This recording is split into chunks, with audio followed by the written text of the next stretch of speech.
Unicorns and glitter and taxidermy critters are just some of the things they like.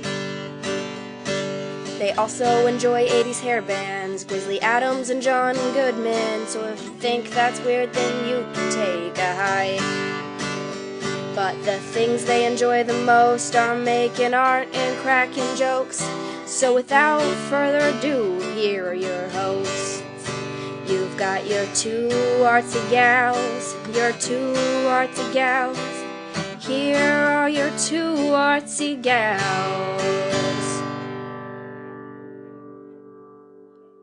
Hi, this is Katie. And this is Sharon. And this is Two Artsy Gals. And today we are going to talk about techniques that you can use to antique or put a patina or age items that you're using in your artwork or pieces of artwork or your paintings or whatever. Just cool stuff that you can do. So I don't know how much like intentional antiquing or aging you try to do to your work, Sharon. Do you want to talk a little bit about like the kind of things that you do, or? Yeah, I'm like with my jewelry, I'll sand things with a really rough sander to kind of rough it up and make it look older or antiqued or aged. Just like distressed a little. Distressed, yeah, totally. And then I'll also use the patina paints by Ranger and then sand those away so it looks worn or weathered, distressed. So that's what I use on metals. Don't do a lot with, anything else, but, okay. Certainly you could with wood. There's all sorts of awesome crackly paints and things that you do a lot more of. Yeah, I tend to do a lot of that just because I like my artwork to look really old and creepy for the most part if I can make it. So, and I do a lot of stuff with bones, and so I want it to look really like aged and stuff. So I thought I would just go through some of the techniques and then we can just kind of talk about them from there. So the first thing I want to talk about are like surface treatments and stuff. And really my experience with that is using crackle. And actually I prefer Ranger's one-step crackle. Oh yeah. So, Ranger has the best. Ranger and dude, we should what's our other totally favorite one? Get them to sponsor us. Yeah, totally. Ranger, and who else do we totally love? Love them. White bottles. God, I can't even believe it. Oh, Jesus. Golden. I just looked on my shelf behind me. Right. So freaking love Ranger and Golden products like I couldn't. Yeah. Oh. I know, and I'm kind of a junkie about them. But yeah, I've tried other crackles, and I've tried other one-step crackles, and I've tried two-step crackles. I do have a two-step crackle, and I can't remember who makes it, that I use for some things, just in situations where I don't want to use up my hoard of Ranger one-step crackle.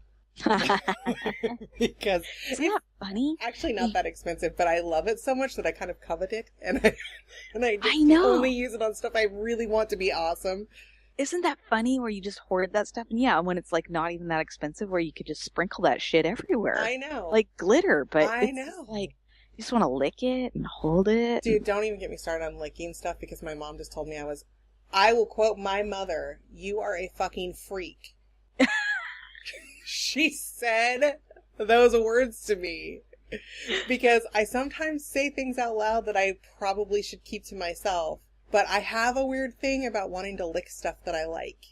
Right, and you don't want to lick the Ranger products probably as much. I could lick the container. You could. It's true. I mean, like, I'm not even going to go. I'm just going to stop this now because it gets weird. But I do like to lick things that I like. And my mom told me I was a freak. And if you knew my mom, people out there, you would be kind of really amused by that. You would, because she is, when you meet her, she's like a sticky bun. She's like sweet. And you kind of do want to lick her, and she's so adorable. She looks like a little sticky bun. She's just so cute. Little muffin. I just want to like gobble her up. I kind of want to squish her a little. I do. Like hug her. And lick she her a little doesn't bit. seem like the kind of person that would raise one eyebrow and look at you and say you're a fucking freak. To a stranger, let alone her own daughter. Her only daughter. Sorry, if my ice clinking in my glass carries over the microphone, you're just going to have to fucking live with it, people, because it is so hot that It's sweltering there, isn't it? It's disgusting here. I actually had sweat roll down my back and go between, like, right down my butt crack today. And I was not doing anything but breathing. And I was like, did that just fucking happen? Like, I can't live in a place where this shit happens. That's disgusting. We had a fire in our fireplace today. Fuck you. Like, it is still almost 80 degrees outside, and it's like 9:45 right, p.m. That's and it's wrong. 86 in my office right now. Oh, dear Lord. I know you look a little I'm flushed. glistening. I'm a little sweaty and shiny, and my face is red. But anyway, back to the fucking crackle. Let's not talk about butt sweat anymore. Or my You kind of were talking about crackle with the sweat in your butt crack. Oh, no. Butt crackle. I don't have any alcohol in my drink. I swear. I was wondering. I don't. I should, though. Fuck, I should. So, yeah, anyway, the crackle, my favorite thing to do with it, and I actually learned about it, like, I don't know, 6 years ago, maybe. I called my friend, and I was working on this piece where I was using... I had an almost antique, a really old waffle iron that I took apart because it broke. It almost burnt my fucking house down. That's how bad it broke. I don't know why I was still using it. But I pulled it apart because I thought, that's got to have some cool shit inside of it. And it had like these little ceramic insulator things and the coils and all that. And so I made these two art pieces with it. And I wanted something that would make like crackle underneath it, like it had like the heat from the machine that I made on canvas had melted the paint underneath. Oh. And so my friend Alicia said, well, try this. And it worked perfectly. And in that case, I put it over red paint and then smudged some gold in the cracks. But since then, I use it like anytime I make a skeleton or something, or anytime I want something to look like really aged, with that crackle, the more layers you put on, the deeper the cracks are. Oh, cool. And then once it dries, I take a short, like, I have a shitty brush that I've cut really short to do it. You kind of just scrub it in there like darker paint and then wipe it off so it makes the cracks really stand out. Awesome. So, and I think, like I said, there are different kinds of crackle you can use. And I think that there are probably other similar surface treatments that you use. Sometimes I use paints, and I think that I've actually, when we did our texture episode, we talked about just rubbing darker paint into texture and then wiping it off, so it gives it like a dirty, not, like it's been sitting for a long time look. So you can use paints like that, and play around with any kind of surface treatment really like that. Is the point is you want to make it look like it's not brand new and shiny. Yeah, I've even like hammered stamped images, or like just hammered into the metal on my jewelry and then taken a Sharpie and then like sanded away the raised parts. I actually used that method. You told me about it here. Yeah. And I did that for something recently because paint wasn't rocking my jam. It wasn't doing what it was. I don't know what the fuck I just said. Paint wasn't doing what it was supposed to do or what I wanted it to do. So. Oh my Lord. I'm just trying to remember if I really actually did have a drink or if I'm getting fucking delirious because I'm so goddamn hot. Yeah, so I'm wondering. It's been hot for days. Ah! Yeah. Heat stroke. Look, I'm an Oregon girl to the core. I'm not made for this shit. So, yeah, a coastal Oregon girl. I grew up on the coast, and I've lived in Portland for 20 fucking years, and I have never gotten used to the month of summer that it feels like you got shoved up someone's grody butthole. Yeah. It's so hot and humid. I am being very vulgar tonight. I'm sorry. I apologize. I love it. My husband just asked me if there were any sailors in my family, like not even a half an hour ago. So, in response to something I said to him. But I was going to talk about, you mentioned the patina paints that you use, and I wanted you to talk a little bit more about those, because I actually still don't have a really good understanding of what those are. I've never used them before. What are they? And I call them patina paints. They're by Ranger. Vintage sells them too. They're just called Vintage calls them just patina. Okay. And they have different colors. They usually come in 3-packs. But they say it's just an opaque ink that's specially formulated to adhere to metal. So, like, you could really scratch it off. But, like, I have earrings that like metal stuff that I wear all the time, and it's like, I mean, it stays on there. Oh, cool. And you don't have to heat it or anything. You just let it air dry. So yeah, you don't have to heat them or anything. They usually say to apply them, and then sand them off when they're slightly tacky. I don't use that method at all. I don't think that it works very well. So I let them sit overnight and then sand them with a really rough sander. Huh. They're probably sanding them with something a little lighter, but I like that more weathered look, and I feel like I can really get the raised parts exposed when I use it. Well, and it just goes to show, like, you don't have to be inventive. You don't have to do exactly what the product says you have to do with it. Right. Like, I don't think I own an art supply that I strictly use the way that it's recommended ever. Right.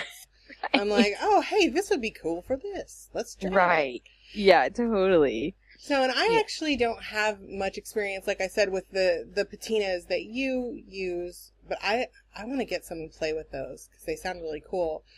But yeah, they're pretty cheap too. I think they're like $9 and they come in 3-packs, 3 different colors, and they'll last a long. Oh yeah, that'll last a long time then. Yeah. But and I think I may have talked about this before, although I don't remember what episode we talked about it in. I've been experimenting with making patinas happen chemically on metals, and I know there are products that you can buy to do that. They're usually pretty caustic, but there are, like, I know there's a sulfur treatment that you can use, and you can actually use egg to do it too, to make copper get black. Yeah. Copper and maybe brass too. Maybe brass as well. But also, though, I've did some experimenting with vinegar and salt, and I like making a fume chamber with ammonia. Mm-hmm. So you basically, and it's working with copper. Copper's really the only metal that I've worked with in my artwork, just because my ex-husband's a roofer and he gave me a box of copper scraps. Because they used the copper. He had a job that they had a lot of copper on. And I was like, give me some of that shit. So I have a big box of copper that I've been using. But you just make a little chamber, you take a Tupperware and you run wire through it to kind of make a little nest for whatever you're using to set on. And then you put a paper towel soaked with ammonia in the bottom of it and close the lid. Nice. And it makes this really, really pretty, like, deep blue patina on the copper. Mm-hmm. Anytime you can make, like, it looks old. It looks neat. It looks like it's been around for a long time when the piece of metal has a patina on it. Are you sanding away any of the surface? Yes, I sand it first because sometimes, especially with anything used for roofing or intended for outdoor use, it's going to have like a coating on it. So I sand it off with just a fine grit sandpaper. Nice. And then I wash it with dish soap. And do you sand it afterwards to get any? I haven't yet, but I suppose you probably could if you wanted to. I haven't really wanted to. And you also use salt in that. You like sprinkle salt on it. I'm not sure what salt does in the process, but it helps that along. So you would get it like, you scrub it down, you sand it really good until it's really shiny. And then I use like Dawn dish soap to get all the oils off of it.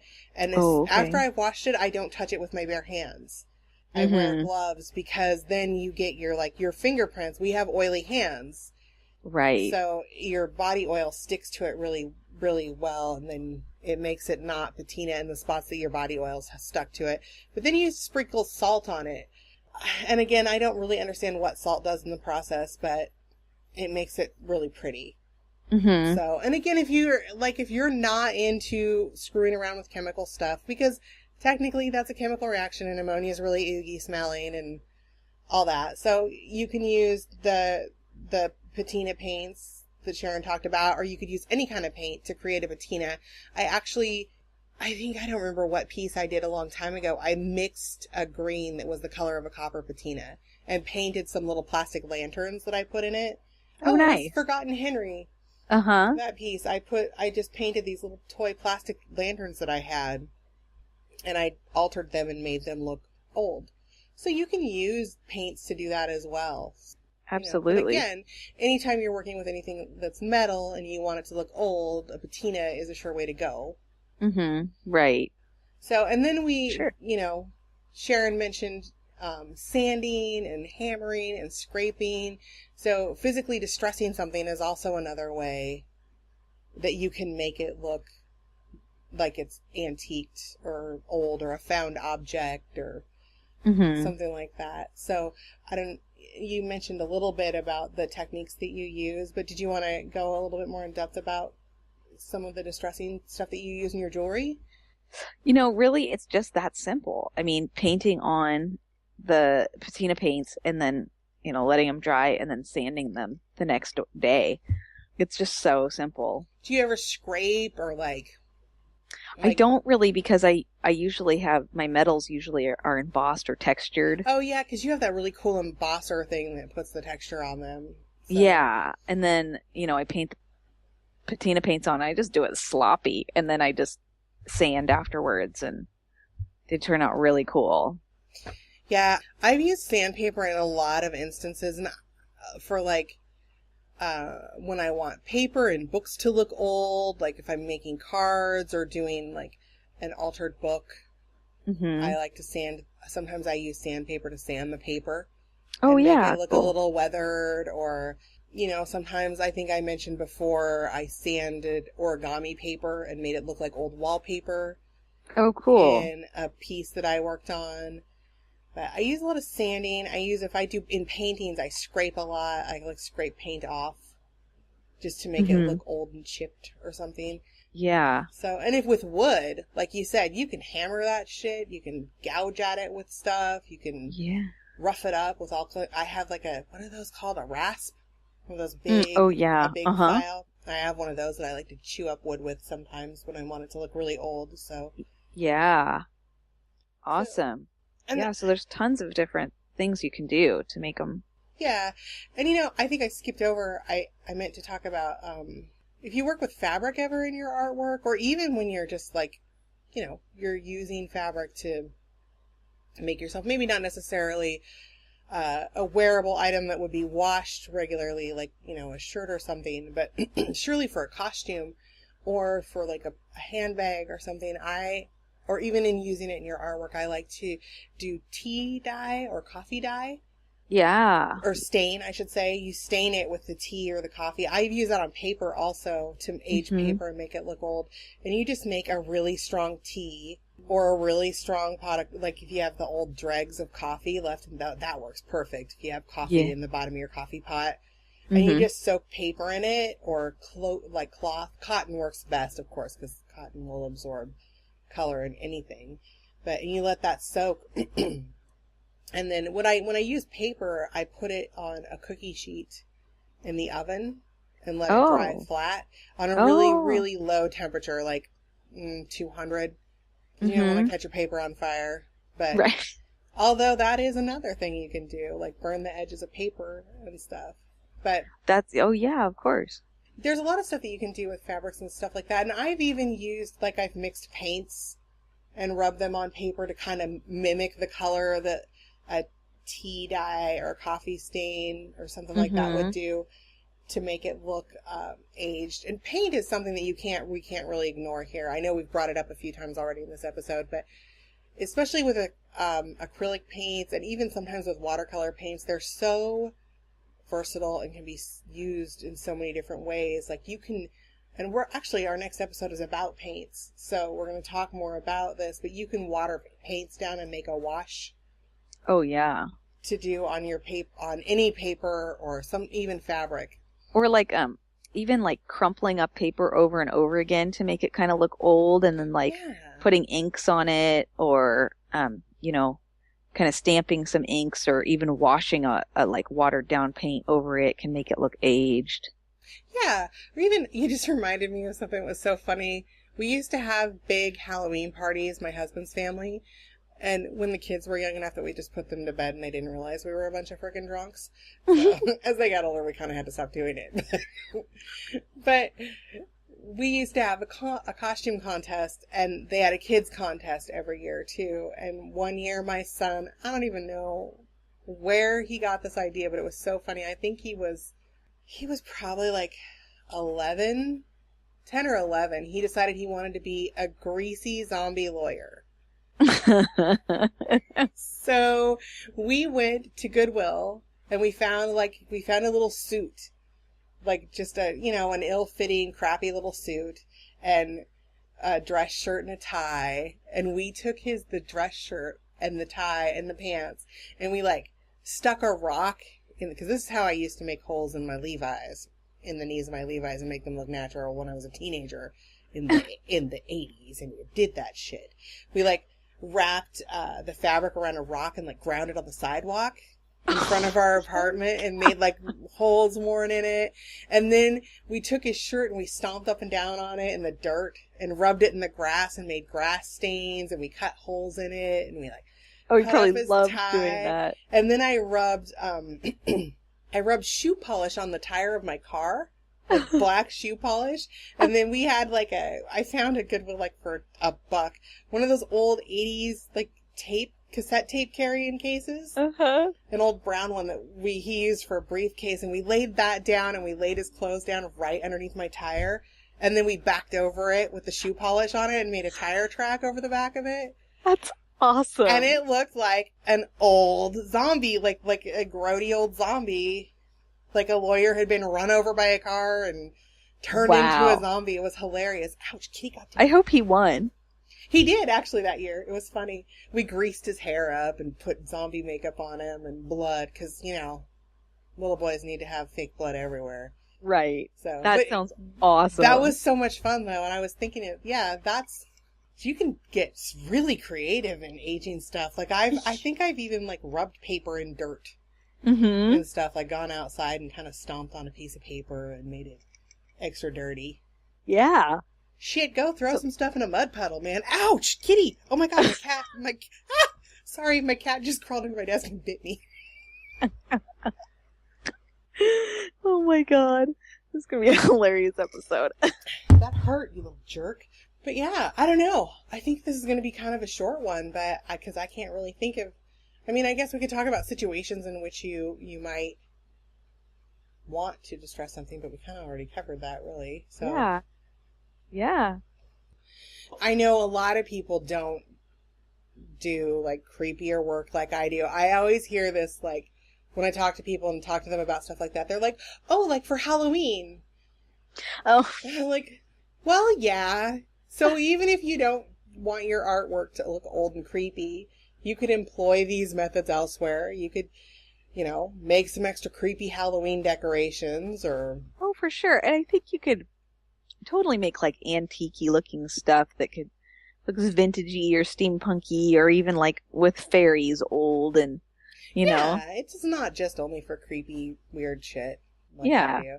But yeah, that's funny. We're going to have to do an episode on steampunk sometime, because I don't know that much about it, but I always really think it's cool looking. I like it. I like it a lot. I don't do steampunk work, but I'm a fan of it. So yeah, for sure. That's actually something I've been thinking about. Maybe we could have a guest or two once in a while. Yeah. Listeners, you'll have to let us know. How do you feel about us having a guest once in a while? Or do you think that it's just an overload with me and Crazy Pants Sharon? Do we get too rowdy on our own without throwing someone else into the mix? But yeah, I've definitely noticed that with steampunk stuff. And a lot of, last year at Comic-Con, the Rose City Comic-Con that I went to, there were a lot of booths with handmade items and stuff. Actually, more than I thought there would be, that weren't necessarily comic book related, but they were very fantasy oriented. Oh, cool. And stuff. And I noticed a lot of people use some very distress methods to distress stuff to make it look just aged and make it look like it's had a life before you came to own it. Mm-hmm. It has a history. Right. Because everybody likes something with a story behind it, a little history. Sure, totally. Shit, we So all have a antique that history. shit up. Yeah, antique that shit up. Go stomp on it in the grass. Throw it in a mud puddle. There you go. Crackle the crap out of it. So, all right. Well, if you have, listeners, any ideas or suggestions about antiquing that we did not cover here today, or if you just want to email us and tell us we're crazy and we should stop being so crazy, I don't know. Or that we need to drink more, who knows? You can email us at 2artsygals@gmail.com. And I will have links up as always, to the products that we talked about today, and maybe I'll find some examples too of things that we talked about, so you can just get an idea of what we were, just have a visual to go along with what we're talking about. That's always nice, because it's hard to talk about visual arts in... I'm recording my podcast. What did he just say? Did you hear that? What did he say? I'm leaving this fuck in here. It'll teach him a lesson. My husband just came out of the bedroom buck-ass naked and said, "Wiener," and waggled his dirty wiener at me while he was going to the shower. The fuck? That's what I get for leaving my door. That's what, the heat, people. I can't close my office door or I'll die in here. I was hoping that you'd say, because it sounded so funny on my end, that it was actually him farting and it sounded like a word. No, but he does that too. I'm not even going to get into his farts, because I've almost divorced him over that shit. Butt crackles. Butt crackles. Keep your butt crackles to yourself there, Orangey. So, anyway, this is a crazy episode. I'm so sorry. We're going to wrap it up before it gets worse. But I think I was talking about our blog before my husband interrupted us. So you can go to our blog and look at the show links, show notes, anything like that, which is 2artsygals.wordpress.com.